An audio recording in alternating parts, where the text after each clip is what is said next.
Okay, so let's talk about this core human thing. Mhm. Pride. It's really a paradox, isn't it? Like in everyday life, we often see it as, well, confidence maybe, self-reliance, that feeling of, I did this, I'm the authority here. But the whole discussion we're having flips that idea completely. It says this trait, this self-defending thing, isn't just some character flaw. It puts you right into active conflict. Right. And what's really important to get is that pride in this sense isn't just, healthy self-esteem, it's actually rivalry. It tries to replace the ultimate authority, God, in this context with yourself. And because of that rivalry, there's this really strong claim made over and over. God actively opposes the proud. But on the flip side, he gives grace to the humble. So we really need to understand what that divine opposition means, like practically for us. That's a heavy idea. That the very thing we might lean on, that feeling of being capable or even superior, actually sets us up for a fight. So when it says God opposes the Yeah. proud, are we talking just spiritual disapproval, or is it more direct? What was the original word there? Oh, it's extremely direct. The word is antitasso, and it's a military term. It means to literally arrange troops in battle formation against something, an enemy. So that tells you right there when your heart tries to put itself on the throne, tries to be the final judge of what's true, what's right, who's in charge, it triggers a military level response. I mean, you can't have two supreme commanders in the same space. Pride is that attempt to push God aside, so opposition is just the inevitable outcome.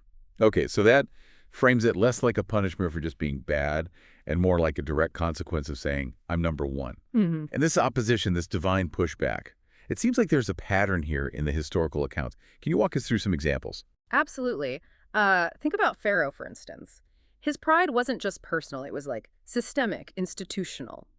Moses shows up with a message straight from God, and Pharaoh just scoffs, right? Who is the Lord that I should obey him? He really believed he was the top dog over people, over nature, everything. And the result? Well, total defeat.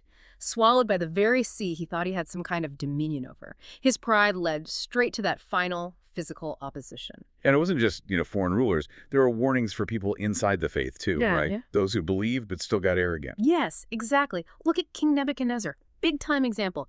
He's standing there surveying his amazing city, Babylon. And he boasts, wow, look at this great Babylon I built by my power for my glory.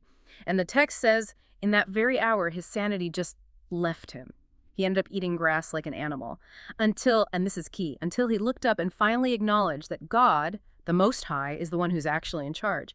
Pride brought him low, humility restored him.